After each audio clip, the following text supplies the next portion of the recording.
자, 여러분 이제 두 번째 시간은 예언서를 어떻게 읽을 것인가, 그것에 관하여 좀 이제 공부하도록 하겠습니다. 첫 번째 시간에 왜 하나님께서 BC 6세기에 이르러서 예언을 하셨는가, 그 이유를 여러분들이 아마 아셨으리라 생각합니다. 다시 한번 요약하면 하나님에 대한 사상이 하나님의 백성들에 의하여 전파되는 것이 이제 심각한 장애가 생겼을 때 하나님이 친히 뭐하기 시작하셨어요? 예언하기 시작하셨어요. 그래서 모든 이방 나라들의 출현을 하나님이 예언하기 시작하는 겁니다. 그래서 아까 이사야 39장이 끝나고 난 뒤에 이사야 40장으로 가면 41장부터 한 사람이 예언되기 시작해요. 한 사람을 예언하여. 그게 누구냐 하면 고레스에 관한 예언이 이사야 40장부터 쫙 나오면서, 그 예언은 예수 그리스도의 출현으로 이사야서 40장부터 66장에 보면 예언이 주로 있는 어떤 사람들의 출현을 얘기하고, 여러분 잘 아는 이사야 53장에 예수님의 고난도 뭐 되기 시작해요? 예언되기 시작합니다. 그래서 이러한 패턴을 가지고 이사야서가 기록되어 있는 가운데, 우리가 이러한 예언이 이런 관점에서 시작된 것을 알고 우리는 이제 예언서를 어떻게 읽을 것인가 하는 문제에 우리가 생각을 해봐야 됩니다. 예언서를 어떻게 읽을 것인가.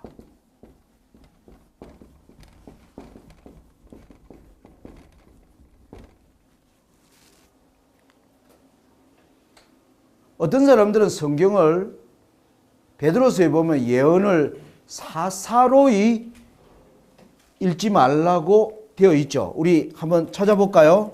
베드로서 가겠습니다. 베드로 후서 1장 19절부터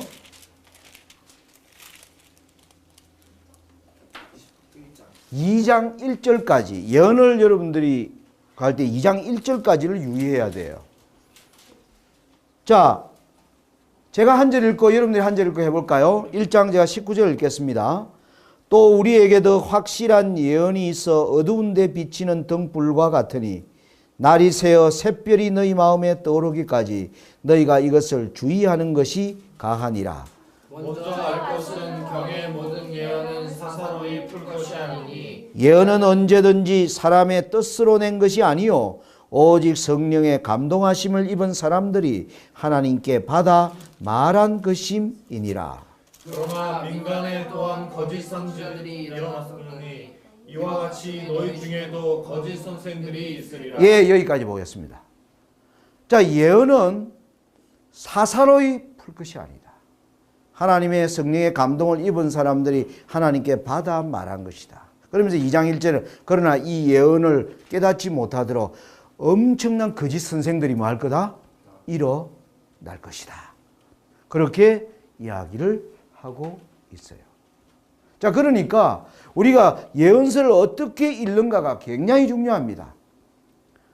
유튜브에 들어가면요, 예수님의 종말과 관련하여 성경절을 인용하면서 설교하는 내용들이 굉장히 많아요. 그런데 제가 말씀드린 99%가 자세히 들여다보면 쓰레기 같은 거짓 기별들입니다. 그들이 성경을 인용하는데 예언을 읽는 방법이 잘못되어 있어요. 여러분들이 어떤 책을 읽을 때, 그렇잖아요. 책을 읽을 때 그 책을 쓴 사람의 의도, 어떤 배경에서 그걸 알고 책을 읽는 사람이 있고, 그냥 문자적인 것만 활자만 쫓아가는 독서법이 있어요. 전혀 그 결과는 다릅니다. 그걸 영어로 얘기한다면 성경을 하나의 텍스트라고 할 수가 있겠죠. 그죠? 예언의 다니엘서 요한계시록 텍스트입니다. 이 텍스트를 어떻게 컨텍스트 하느냐 하는 겁니다. 컨텍스트. 여러분 영어에 접두어 con은 무슨 뜻이 있느냐 하면 자세히 들여다보라는 뜻이 있어요. con에는. 그러니까 하나님이 주신 예언을 자세히 어떻게 자세히 들여다봐야 되느냐는 겁니다. 대부분 그러죠. 아, 이건 뭐 지만 자세히 들여다보나? 나도 자세히 들여다보는데. 성경을 사람들이 뭐 그냥 소설 읽듯이 하겠어요? 근데 그걸 어떻게 읽어야 되는가? 근데 콘텍스트란 뜻이 무엇이에요, 우리가? 사전에는 문맥이에요, 문맥. 문장의 맥을 파악해요, 문장의 맥을. 그 맥이 누가 의도한 겁니까? 하나님이 의도하고 있는 맥이 있어요. 예언서에는. 그래서 예언서의 저자가 하나님이기 때문에 하나님이 예언을 통하여 어떤 맥을 짚어요. 여러분 우리 한의사들이 가면 여기 뭐 짚어요? 맥을 짚어요. 그래서 여러분들 심장의 박동 이것을 하면서 여러분들 건강 상태를 기본적으로 파악합니다. 그래서 맥이라는 건 아주 중요해요. 하나님이 예언서를 기록했는데 그 하나님이 어떻게 읽으라고 했는가를 우리가 뭐한다? 파악한다는 것입니다. 자, 이걸 이해하기 위해서 중요한 게 뭐냐 하면은 다니엘서와 요한계시록의 관계예요. 신구약으로 기록되어 있는 다니엘서와 요한계시록의 관계. 다니엘서와 요한계시록이 어디서 딱 만나고 있는가 하는 한 힌트, 그 단어가 있어요. 굉장히 매일. 자, 그걸 다니엘서와 요한계시록은 예언서는 두 가지를 이야기합니다. 예언서는 하나님의 나라가 임하는 것에 관하여 예언하고 있죠. 그리고 또 하나의 예언은 하나님의 나라가 임하지 못하도록 사단이 어떤 일을 하는가가 또 예언되어 있어요. 그죠? 그래서 예언은 두 가지. 하나님의 나라가 임하는 것을 저는 뭐라고 부르냐면 복음의 비밀이라 불러요. 복음의 비밀. 이 비밀은 영어로 시크릿이 아니고 미스테리예요. 미스테리. 성경에서 얘기하는 비밀이라는 단어는 미스테리입니다. 복음의 비밀과 뭐가 있느냐? 불법의 비밀이 있어요.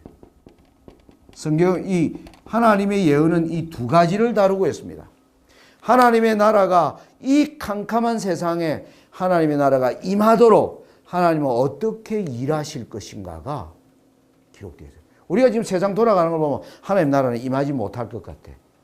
교회 상태를 봐도 그렇고 내 영적 상태를 봐도 그렇고 도저히 하나님의 나라가 임하려면 하나님의 정의와 공의가 이 땅에 좀 어느 한쪽이라도 살아 숨쉬는 데가 있는 데를 봐야 되는데 온 땅이 보면 다 폐괴하고 타락과 불법과 이 거짓이 판을 치고 있어요. 온 세상에. 그걸 보면 사람들이 과연 이 땅에 어떻게 하나님의 나라가 도래할 것인가. 절망해버려요. 절망해. 그런데 예언은 그런 가운데서 하나님은 어떻게 당신의 나라를 이 땅에 탄생시킬 것인가가 예언되어 있어요. 그걸 저는 복음의 비밀이다 라고 얘기하고, 그리고 하나님의 나라가 탄생하지 못하도록 막는 세력에 관하여 예언하고 있는데 그것을 불법의 비밀이다. 이렇게 성경은 비밀은 단어가 뭐라고요? 미스터리. 우리는 이해할 수 없는데 미스테리는 여러분 무슨 뜻이냐 하면 그 내용을 알고 계신 분이 뭐 해주면 설명해 주면 이해되는 거예요. 설명해 주면. 그렇습니까? 안 그렇습니까? 네. 그래서 하나님이 우리에게 세상에 일어날 일들을 설명해 주시는 것을 우리가 받아서 뭐 할 때? 이해할 때 바로 예언을 깨닫게 되는 것이다. 자, 그러면 하나님이 하나님의 나라가 임하고 하나님의 나라가 임하지 않는 걸 방해하는 이것을 설명하는데 하나님이 무엇에 관하여 이제 예언해야 하냐면 정치와 종교의 관계로 하나님은 말씀하세요. 정치와 종교. 사람이 살아가는 데 있어서 우리가 모든 사람이 이 세상에 태어나면 우리는 이 정치와 종교라고 하는 여기 이 두 체제로부터 우리는 어딘가에 속해 있어요. 그죠? 우리는 태어나면 어느 나라 국민, 정치에 속해 있습니다. 그죠? 태어나는 순간 한국인이 돼버린 거예요. 그죠? 미국인이 안 돼. 예? 그죠? 그리고 또 보니까 그 안에는 대한민국 안에는 거대한 불교, 기독교, 천주교 뭐 수많은 종교 가운데 사람들 대부분 속해 있어요. 물론 종교에 속해 있지 않은 사람은 지금은 많지만 옛날 시대 사람은 정치와 종교를 반드시 몸에 안고 살았어요. 모든 사람은 어떤 종교를 뭐하고 살았어요? 택하고 살았어요. 무신론이 없었습니다. 예전에는요. 하나님이 없다는 사상이 없었다니까. 예전에는. 무신론 사상은 지금으로부터 약 200년 전에 진화론이나 이런 것이 나오면서 신은 없다, 신은 죽었다, 뭐 신이 있어도 힘없다, 이런 사상이 인류에게 생겨나기 시작한 것은, 이 사상이 생겨나기 한 500년 전에는 이런 사상이 없었어요. 모든 사람은 신은 반드시 뭐한다? 있다. 인간은 뭐예요? 신을 믿어야 된다는 생각 속에 사람은 살고 있었어요. 지난날 5,000년 역사 동안. 그러니까 사람은 뭘 떠날 수 없어요? 정치를 떠날 수 없고 종교를 떠날 수 없는 거예요. 내가 어느 지역에 태어나면 그 나라 사람이 자동적으로, 그래서 우리는 정치 속에 속해요. 그리고 또 그 나라가 가진 종교의 환경 속에 자기가 뭐예요? 속해요. 그래서 인류를 사람이 살아가는데 정치와 종교는 끊을 수 없는 관계예요. 그래서 하나님이 예언을 정치와 종교의 관계로 하나님이 예언하고 계십니다. 그래서 정치는 뭘 담당할까요? 우리의 외적인 면을 담당. 사람은 살아가는데 뭐가 필요해요? 전쟁이 나면 국가가 나를 뭐 해줘야 돼요? 지켜줘야 돼. 그래요, 그래 안 거죠. 그렇죠?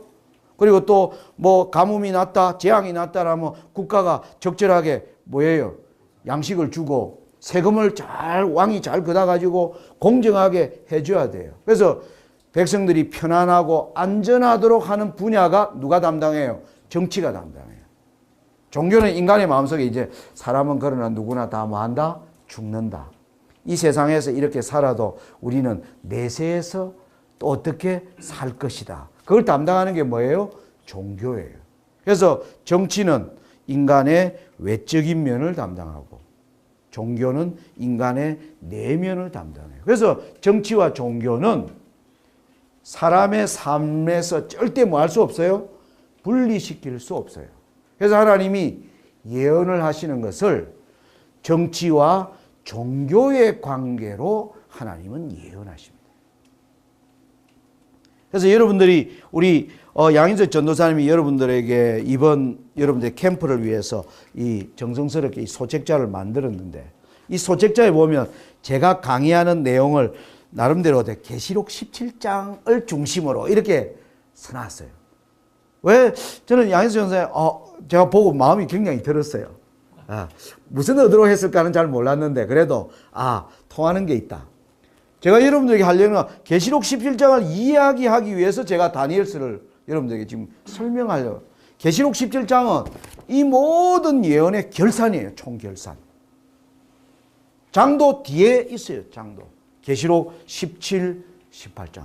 다니엘은 12장으로 이루어져 있고 요한계시록은 22장으로 이루어져 있는데 계시록 17, 18장이 연결된 마지막 이 세상의 정치 변화를 예언하고 있는 마지막 장입니다. 마지막 장. 그 계시록 17장에 보면 10장을 한번 펴보세요. 계시록 17장을 보면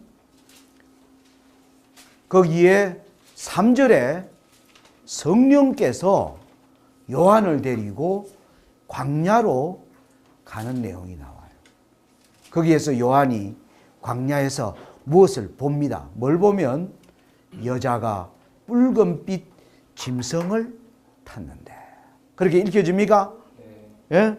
우리 김영욱 군 한번 읽어보세요. 계시록 17장 3절 크게요. 곧 성령으로 나를 데리고 광야로 가니라. 내가 보니 여자가 붉은 빛 짐승을 탔는데. 예, 자 여기 보니까 성령께서 요한에게 보여준 게 여자가 짐승을 탄 거예요. 그래서 우리가 예언에서 여자는 뭐예요? 여자는 종교의 교회를 나타내요. 여자는 성경에서 여자는 교회를 설명하고 있어요. 앞으로. 자, 그리고 짐승은 나라를 설명해요. 짐승은 나라. 그래서 여자는 종교, 나라는 정치. 그래서 하나님이 마지막 예언의 결론도 정치와 종교의 관계로 결론을 이끌어냅니다. 정치와 종교. 자, 그럼 오늘 우리 마지막 시대로 따지면 세상 정치에 가장 막강한 영향력을 미치는 정치국가 미국이라는 나라가 여러분이 이 세상에 태어나면서 가장 많이 큰 나라로 들어본 나라는 여러분이 아마 미국이 떠오를 겁니다. 미국이 바로 마지막 시대의 정치국가의 대표 주자로 성경은 그래서 말하고 있는 거예요. 그런데 미국과 함께 이 세상을 움직이는 거대한 종교 세력을 성경은 또 이야기하고 있다는 거죠. 근데 여기 보니까 여자가 짐승을 타고 있더라. 자, 그러니까 누가 위인 것 같아요? 여자가 짐승을 탔으니까. 예, 여자가 짐승을 컨트롤하고 있는 것처럼 보이는 겁니다. 그러니까 여자는 뭐예요? 교회가 정치를 뭐 하는 거예요? 예, 좌지우지 하는 것을 하나님이 예언해서 마지막 예언에서 보여주고 계신다. 우리가 보면 이해가 안 되죠. 정치와 종교로 따지면 힘은 누가 셀 것 같아요? 예, 종교가 무슨 군대가 있어요? 교회는 군대 없어요. 힘 없어요. 군대가 어디 미사일 총 가지고 있어요? 교회는 총 없어요. 나라는 총과 미사일 대포로 무장해 있는데 힘으로 따지면 당연히 정치가 종교를 뭐 합니까? 압도하는 거예요. 그런데 하나님의 예언은 놀랍게도 완전히 뒤집어 놨어. 예언이 차라리 여자가 짐승 밑에 깔려가 짐승에게 뭐 했다? 먹혀 죽었다 하면 우리 상식으로 이해가 좀 될 거예요. 그런데 여자가 짐승을 뭐 하고 있어요? 그 짐승도 어떤 짐승? 붉은빛 짐승. 하도 피를 많이 먹어가지고 붉게 물든 짐승. 그리고 나중에 보면 7머리와 10뿔을 가진 그 짐승을 여자가 타고 있는 것으로 보여준다. 이게 하나님이 예언이 보여주는 미스테리예요. 우리가 그러면 하나님 어떻게 이런 일이 가능합니까? 이 질문이 뭐냐면 미스테리예요. 하나님 이 일이 어떻게 가능합니까? 미스테리예요. 하나님 나 같은 죄인이 진짜 용서받을 수 있습니까? 미스테리예요. 그래야 안 그래요? 나 저 사람 용서할 수 없는데 나 죽어도 용서 못하겠는데 하나님은 용서하신다? 미스테리예요. 세상 역사를 보면 하나님 나라가 도저히 임할 것 같지 않는데 임한다? 미스테리예요. 그걸 풀어나가는 게 뭐예요? 예언이에요. 그래서 그 예언을 하나님 뭐와 뭐로? 정치와 종교의 관계로 설명하고 있더라. 그래서 다니엘서에 보면 나라들의 출현들이 예언되어 나오고 이 나라들을 다스리러 나오는 종교 세력을 하나님은 작은 뿔로 하나님은 설명해 내시면서 예언이 뭐예요? 전개되고 있어요. 예언서이요. 자, 그래서 다니엘과 요한계시록을 이제 요한계시록이 이런 정치와 종교의 관계를 다루고 있다는 여러분 이해하셔야 돼요. 왜 다루고 있는가? 이해하셨죠? 자, 그러면 다니엘과 요한계시록을 하나님이 연결해 주는 맥이 있어요. 맥.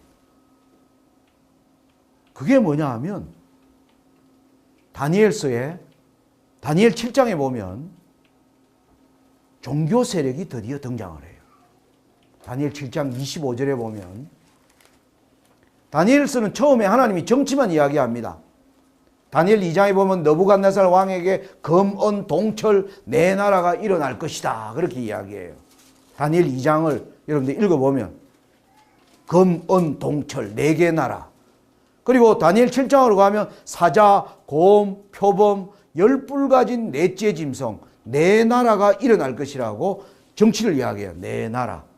그래서 정치 국가가 네 개가 일어날 것을 설명하다가 그 이후에 작은 뿔이 등장을 해요. 이 작은 뿔은 나중에 보면 종교 세력이에요. 종교 세력. 이 종교 세력이 정치를 압도하는 시대를 이야기하는데요. 다니엘 7장 25절에 보면 한 때와 두 때와 반 때를 이야기합니다.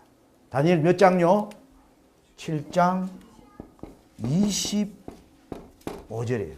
한 때와 두 때와 반 때를 지나리라. 그게 다니엘서에 나오는 내용. 자, 근데 요한계시록을 가면 요한계시록 펴세요. 요한계시록 12장으로 보면 짐승과 여자가 싸우는 얘기가 나와요. 용이 여자를 싸우는 얘기가 계시록 12장에 나옵니다. 짐승과 여자가 등장을 해요. 정치와 종교의 이름으로 딱 시작이 돼요. 거기 보면 계시록 12장 1절에 여자가 아이를 베고 있는데 이 용이 여자에게서 난 아이를 집어삼키려고 준비하고 있는 장면. 그리고 이 아이를 자기 마음대로 못하게 되자 이 아이가 하늘로 승천하게 되자 아이를 낳은 여자를 핍박하는 이야기가 나와요. 거기 보면 다니엘서 7장 25절에 나오는 한 때와 두 때와 반 때가 계시록 12장 몇 절에 나올까요? 계시록 12장 자 펴보세요. 14절을 보겠습니다. 요한계시록 12장 14절 그 여자가 독수리의 두 날개를 받아 광야 자기 곳으로 날아가 거기서 그 뱀의 낯을 피하여 한 때와 두 때와 반 때를 양육받으매. 다니엘 7장 25절에 나왔던 한 때, 두 때, 반 때를 그대로 이어받아서 계시록 12장이 전개하고 있어요. 여기서 만나요. 다니엘과 계시록이 만나는 아주 중요한 지점이에요. 한 때, 두 때, 반 때는 앞으로 우리가 이제 이야기하겠지만 먼저 제가 결론적으로 말씀드리면 처음에 네 나라가 등장합니다. 여러분 다니엘 2장의 느부갓네살 왕의 꿈을 보면 검, 은, 동철 네 개 나라가 일어날 것이요. 그 이후에 다니엘 7장에 다니엘이 친히 계시를 받을 때도 네 나라가 일어날 것이라 이렇게 기록이 되어 있습니다. 사자, 곰, 표범, 열불 가진 넷째 짐승. 그런데 이 넷째 나라 이후에 또 하나 열불 사이에서 작은 뿔이 올라오는 이야기가 나와. 그래서 이 작은 뿔은 뿔을 가진 짐승, 종교적인 세력을 나타내고 있어요. 이 세력이 다스리는 기간이 한때, 두때, 반때로 나오는데 요한계시록도 용과 여자의 정치와 종교의 싸움에서 한때, 두때, 반때를 이야기하고 있다. 여기서 다니엘과 계시록이 만나요. 자, 그러면 여기서 우리가 한 가지 주의해야 될 게 있어요. 한때와 두때, 반때를 우리는 역사적 성취를 통해서 어떻게 해석하느냐 하면 한때, 두때, 반때는 1261이고 달수로 따지면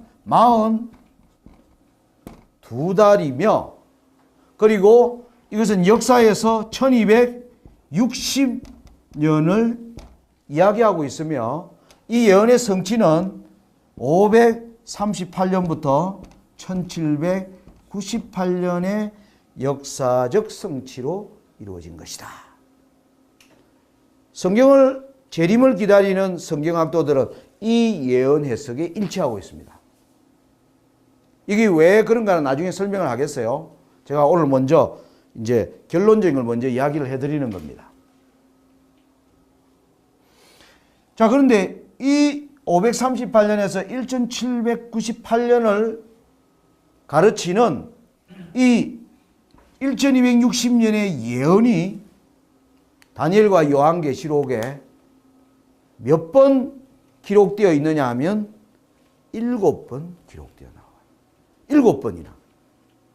여러분 하나님이 예언에 자주 등장시키는 게 뭐냐. 하나님의 예언이 얼마나 정확한 걸 알게 하여 하나님이 때때로 몇 년 동안을 예언합니다. 성경에 보면 너희들이 포로로 잡혀가서 70년을 포로 생활을 하리라. 그런 예언이 나와요.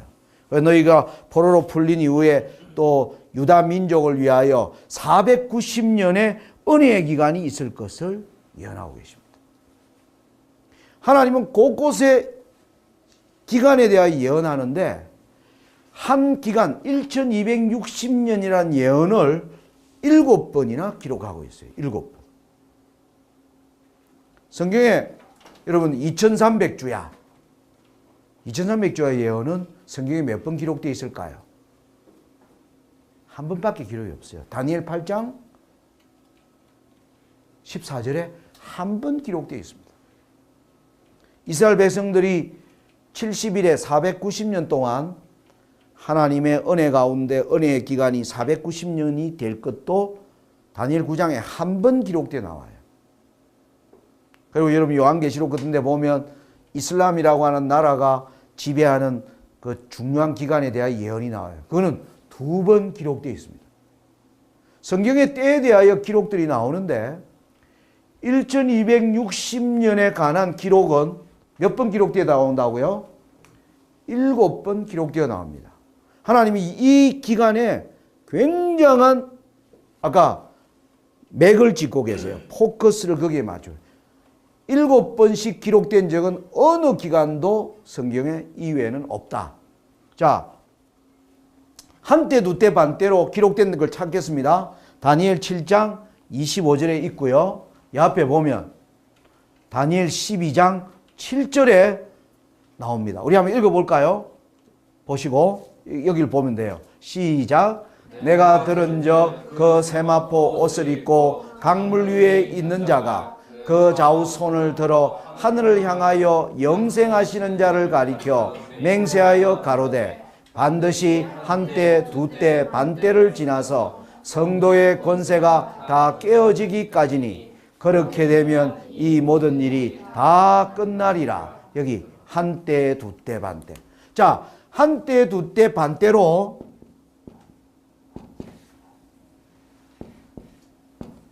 성경에 3번 기록되어 나와요. 다니엘 7장 25절, 방금 본 다니엘 12장 7절, 그리고 계시록 12장 14절에 3번 기록이 되어 나옵니다.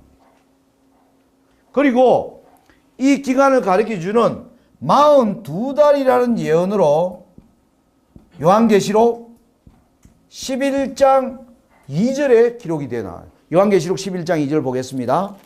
요한계시록 11장 2절. 성전 밖 마당은 청량하지 말고 그냥 두라. 이것을 이방인에게 주었은즉 저희가 거룩한 성을 42달 동안 짓밟으리라. 11장 2절에 42달. 그 다음에 13장으로 갑니다. 요한계시록 13장 5절에 보면 또 짐승이 큰 말과 참람된 말하는 입을 받고 또 42달 일할 권세를 받으니라. 계시록 몇 장요? 13장 5절에 42달이라는 말로 2번 기록이 되어 나와요. 그리고 또 계시록 11장으로 가면 1260일이라는 단어로 또 기록이 되어 나옵니다. 11장 2절.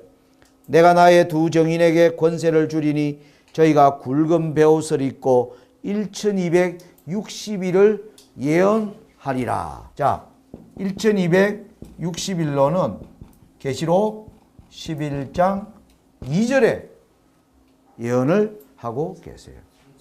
예, 3절에. 11장 3절에 예언하고 계시고. 그 다음에 계시록 12장으로 가면 6절에 계시록 12장 6절. 그 여자가 광야로 도망하며 거기서 1260일 동안 저를 양육하기 위하여 하나님의 예비하신 곳이 있더라. 계시록 12장 6절에. 자, 이 모든 예언들은 전부 1260년을 가르치는 예언인데 한때 두때 반때로 3번, 42달로 2번, 1260일로 2번, 합하면 몇 번? 7번 강조하고 있어요.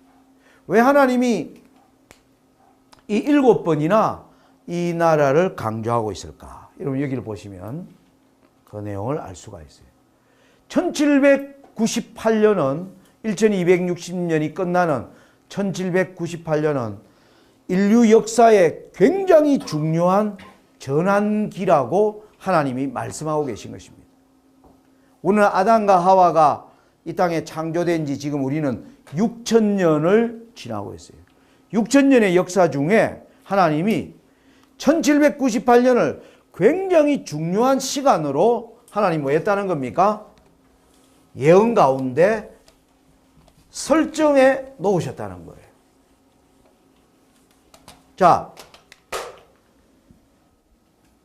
여기 에덴 동산이 시작되었습니다. 에덴 동산이 시작되고 재림이라고 하는 이 인류의 역사를 우리는 몇 년이라고 그래요? 대충 6,000년이다. 6,000년의 역사다.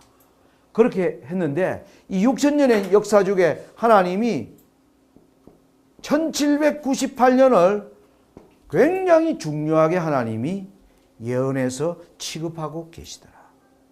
1798년 이전의 세상과 1798년 이후의 세상은 너무나 달랐다는 겁니다.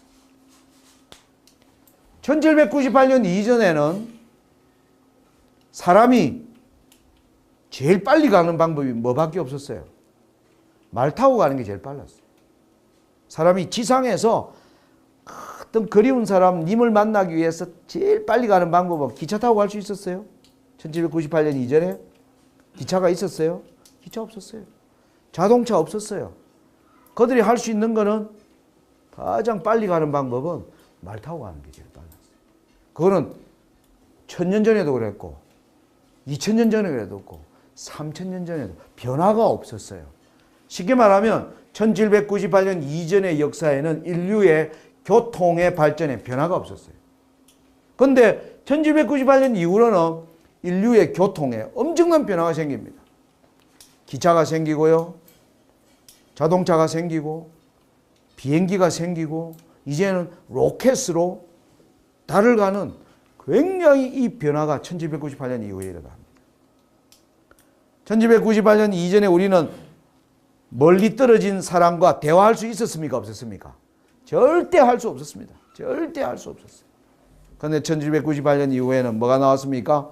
전화가 등장하고 지금 우리 시대에는 인터넷이 등장하고 인터넷 안에 트위터, 유튜버 이 모든 것을 우리는 모든 세계 사람들과 다 뭐 할 수 있는 연락할 수 있는 시대가 1798년 이후에 열린 거예요.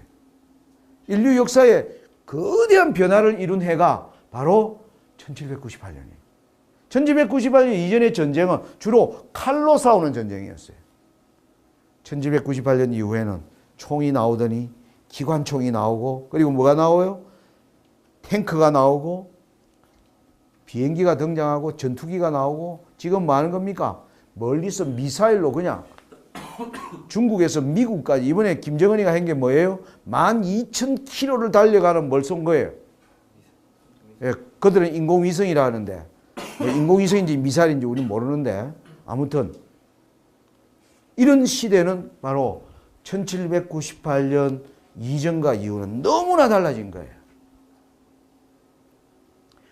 그런데 전쟁 같은 거는 어떤 면에서 여러분하고 직접적 관련이 없어요. 사실. 여러분 이라크나 이런 데 태어난 애들은 전쟁을 매일 겪으면서 살까 안 살까? 지금 이라크 같은데 시리아 같은데 거기는 날마다 폭탄이 터지고 그래요. 근데 여러분들은 전쟁하면 별로 실감이 안 나. 전쟁 그거 뭔데? 영화에서 나 봤지. 전쟁을 경험해보지 않아요. 대부분의 사람이 전쟁을 잘 몰라요. 네? 실감하지 못해요. 그런데 인류의 삶에 실감할 수 있도록 모든 삶에 가장 큰 변화를 준 게 또 하나 있어요. 경제라는 게 생겨나요. 경제. 1798년에는 사람들이 경제 활동이 없었어요. 사람들은 예를 들어서 내가 고구마 농사를 지어가지고 영욱이 아빠가 감자를 심었으면 뭐 했어요?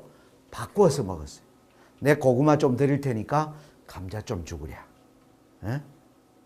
그리고 아빠가 바다에 가서 조기를 잡아오면 아이고 그 조기 몇 마리만 주실래요? 내 고구마 드릴게. 물물교환으로 사람들이 살았어요. 그런데 1798년 이후에 사람들은 점점 뭐 하기 시작했냐면 물물교환이 아니고 뭐 하는 겁니까?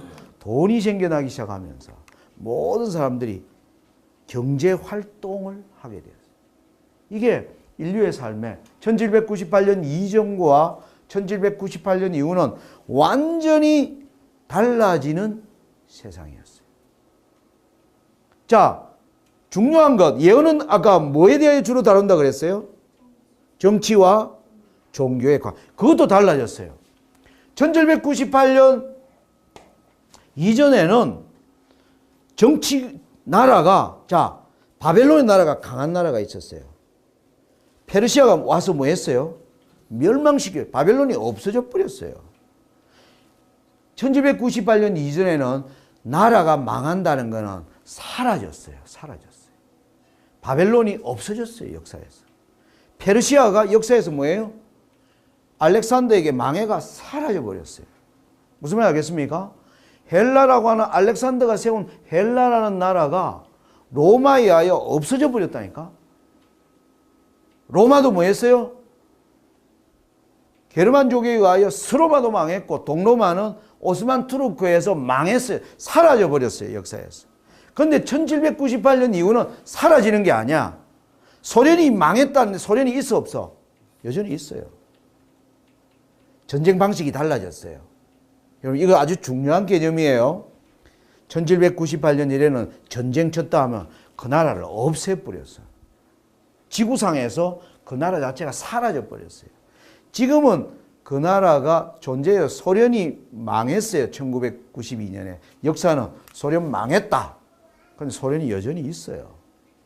2008년에 미국발 금융위기가 오면서 미국이 망했다라는 얘기를 했어요. 그런데 미국이 있나요? 없어요? 있어요. 지금은 망했다는 개념이 달라졌어요. 그게 달라요. 왜 나라를 없애버리지 않았을까? 무기가 발전했어요. 옛날에 칼로 싸울 때는 없애도 되는데 지금은 서로가 다 핵무기를 가지고 있으니까 미국이 중국을 없애려고 덤벼들면 미국도 어떻게 될까? 미국도 망해요. 김정은이가 남한을 치러 오지 못하는 이유가 남한을 치는 순간 지도 뭐 할 각오를 해야 돼요. 자기도 죽을 각오를 해요. 지금의 전쟁은 무기가 발달해가지고 둘 다 큰 상처를 입어요. 옛날의 전쟁은 칼로 싸우는 전쟁은 큰 나라가 강한 나라를 가서 없애버릴 수 있었어요. 왜? 거기 가서 싸우니까. 그래요 안 그래요? 옛날에 예를 들어서 아버지가 전쟁 치러 가면 딸은 전쟁터에 있어 없어? 평안하게 사는 거야. 아버지만 가서 죽는 거야. 근데 지금의 전쟁은 뭐예요? 멀리서 뭐 하는 겁니까? 군인이 오지도 않고 미사일로 그냥 쏴버려요. 다 죽어요. 그래서 지금의 전쟁은 하는데 상대를 완전히 없애는 전쟁이 아니야. 상대를 뭐 굴복시키는 거야. 굴복시키는. 이 전쟁으로 바뀌었어요. 전쟁의 방식도 바뀌었어요. 또 뭐도 바뀌었는가? 종교의 방식도 바뀌었어요. 예전에 종교는 정치를 지배했어요. 그런데 지금의 종교는 정치를 지배하기가 어렵습니다.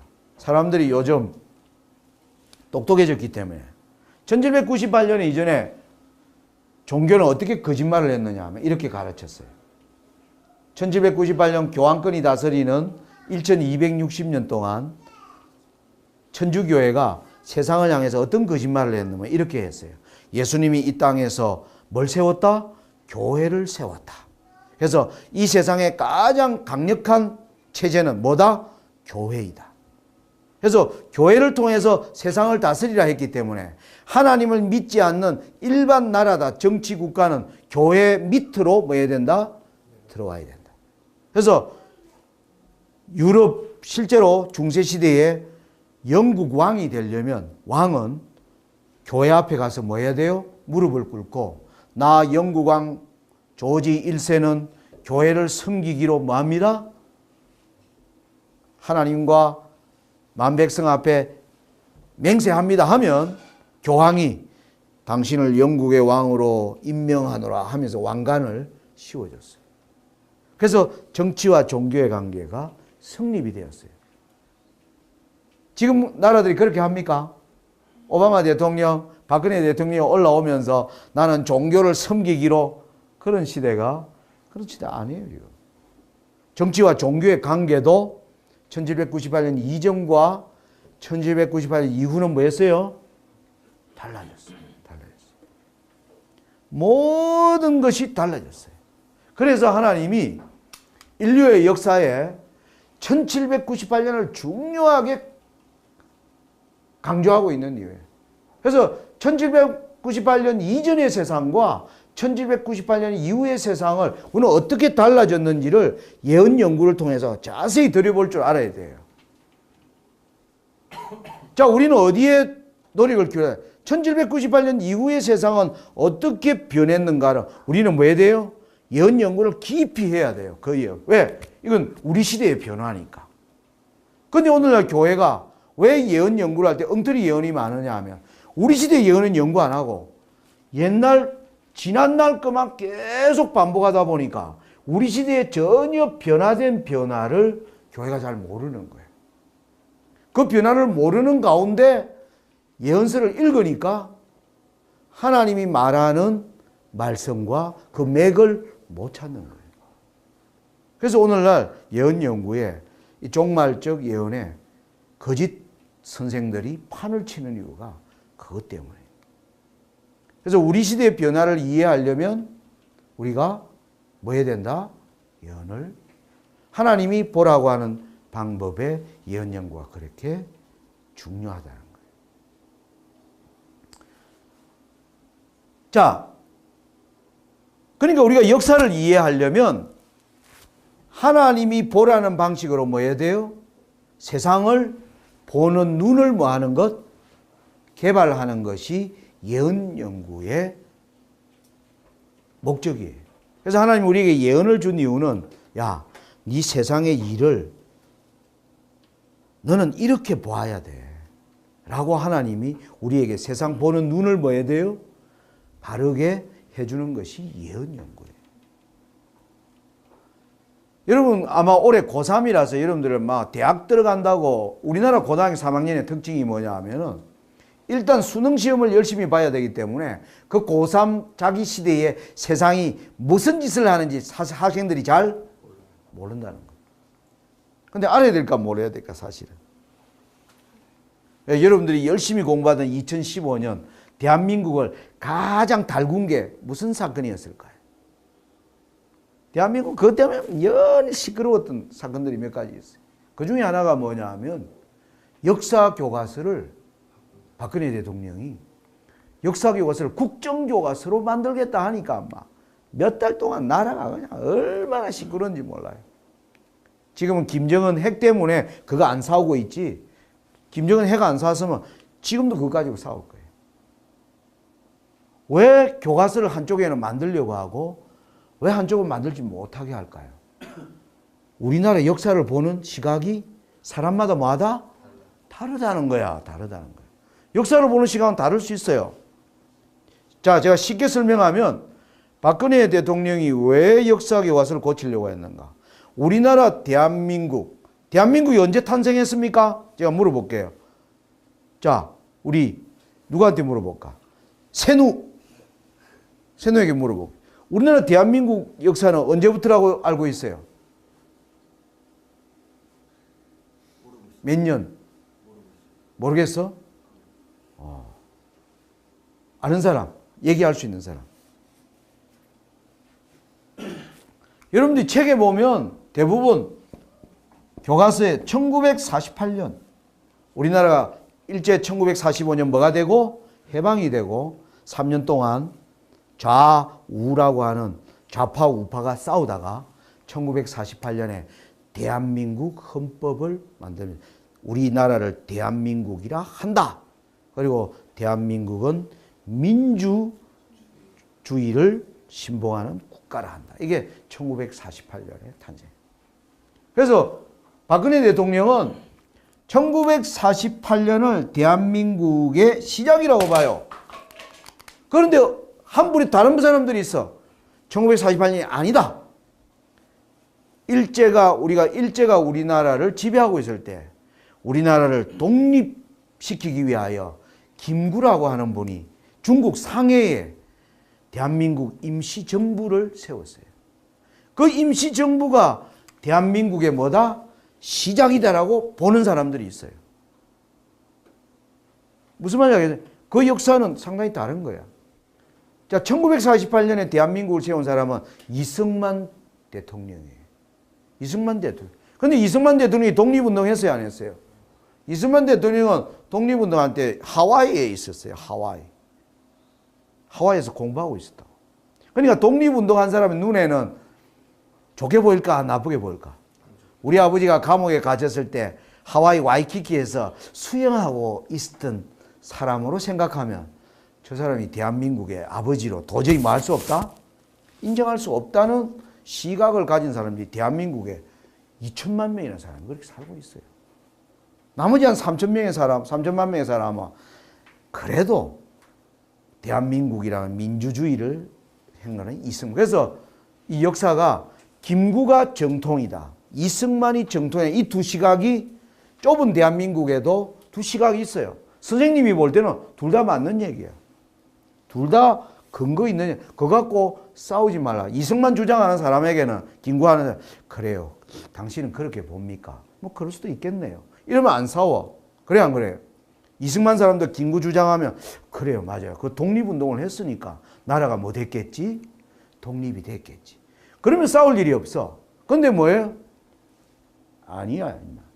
이렇게 하니까 이게 제가 이 얘기를 하는 이유는 뭐냐 하면 우리나라의 작은 나라의 역사도 보는 시각이 뭐다? 다르다. 근데 세계 역사를 보는 시각은 엄청나게 어떤 시각이 있을까? 넓고 다양한 시각이 있는 거예요. 종말론을 보는 것도 성경을 보는 시각도 다양할까 안 나요? 굉장히 다양하게 볼 수 있어요. 근데 하나님의 예언은 이 다양한 가운데서 하나님 뭘 맥을 짚어주는 거예요. 본질이 뭔가를 보여주는 거예요. 본질. 오늘날 이 세상의 변화에 뭘 보여주는 거예요? 본질을 보여요. 자, 우리는 이제 이 얘기만 하고 마치겠습니다. 우리는 이 지구가 있는데, 자, 우리는 이 지구라고 하는 우물 속에 살고 있는 거예요. 우리는 우물한 개구리라는 거지. 이 지구 안에 살고 있어요. 하나님은 어디 계세요? 지구 바깥에 계세요. 하나님은 지구 바깥에서 뭘 보고 계세요? 지구를 보고 계시고. 하나님은 지구 바깥에서도 무슨 일이 일어나는가 하나님은 보고 해요. 우리는 우물한 개구리는 밖에 무슨 일이 일어나는지를 모르는 거예요. 이 시각은 차이가 날까 안 날까? 엄청난 차이가 있죠. 엄청난 차이가 있죠. 그래서 하나님은 하나님의 온 우주의 역사를 주관하시는 하나님이 이 우주 가운데 지구라고 하는 이 역사를 선악간의 대쟁투라는 우주의 역사 속에서 이 지구 역사를 말하고 계신 것이 뭐다? 예언이라는 거예요. 예언이라는. 이러한 관점으로 우리는 뭐 해야 돼요? 예언을 읽어 나가야 된다. 읽어 나가야 돼요. 그것이 바로 성경이라고 하는 텍스트에서 우리가 그것을 자세하게 컨텍스트를 어떻게 찾아 나가는. 자, 그래서 예언서를 여러분들 이런 걸 하려면 예언서를 읽어야 돼요. 그래서 성경에도 예언서를 읽으라고 되어 있습니다. 다니엘서 다니엘서가 아니고 마태복음 보겠습니다. 마태복음 24장. 마태복음 24장 15절 보면 이런 말이 나와요. 그러므로 너희가 선지자 다니엘의 말한 바 멸망에 가증한 것이 거룩한 곳에 선 것을 보거든 읽는 자는 깨달을진저. 뭐라 먼저? 읽어라. 다니엘서를 읽으라는 거. 읽는 자는 깨달는다 라고 얘기한 거예요. 요한계시록도 보겠습니다. 요한계시록 3절. 이 예언의 말씀을 읽는 자와 듣는 자들과 그 가운데 기록한 것을 지키는 자들이 복이 있나니. 다니엘과 요한계시록은 하나님이 읽으라 한 거예요. 그러니까 우리가 읽는데 어떻게 읽을 것인가. 내일 이제 우리가 본격적으로 이제 우리가 다니엘서와 요한계시록을 어떻게 읽을 것인가. 그 텍스트를 우리가 읽으면서 거기서 어떻게 컨텍스트 할 것인가. 내일부터 우리가 살펴보도록 하겠습니다. 자, 여러분들, 우리는 거의 기독교 신앙은 무슨 신앙이다? 종말 신앙이에요. 종말 신앙. 하나님의 나라가 도래하는 것을 우리는 기다리고 있습니다. 그래서 성경이 말하고 있는 이 종말의 신앙을 하나님은 예언을 통하여 종말 신앙을 말씀하고 있고, 이 우리가 성경이 가르치는 하나님이 보라고 하는 종말적 신앙을 갖기 위하여 우리는 성경이 예언이 어떠한 과정을 통해서 기록되었는가, 그리고 예언서인 다니엘과 계시록의 관계, 거기에서 하나님이 무엇을 말하고 있는가, 이것을 찾아가는 것은 굉장히 중요한, 이런 과정을 거쳐서 우리는 뭐 해야 돼요? 예언서를 해석해 나가야 돼요. 이런 고민이 없이 예언서를 그냥 막 해석하면 뭐가 될까요? 아주 거짓 선생들의 반열에 우리가 들어가게 된다. 그러니까 우리가 이번 기간 동안 함께 이 여정을 잘 출발해 나가기를 바랍니다. 네, 기도드리고 마치겠습니다. 자비로우시고 은혜로우신 하나님, 세상이 정말 어둡고 하나님의 은혜와 진리와 영광이 인류의 역사 속에서 거의 사라지고 가려져 있을 때 하나님이 친히 당신의 충실한 종들을 통하여 하나님이 인류의 역사를 예언하기 시작한 것을 주님 우리가 알면서 인류의 역사의 배도의 역사로 말미암아 하나님의 영광을 가린 그 과오를 오늘 우리가 범하지 않도록 주님 우리가 하나님 앞에 충성되이 살아가는 종들이 되도록 하나님 우리를 인도해 주시옵소서.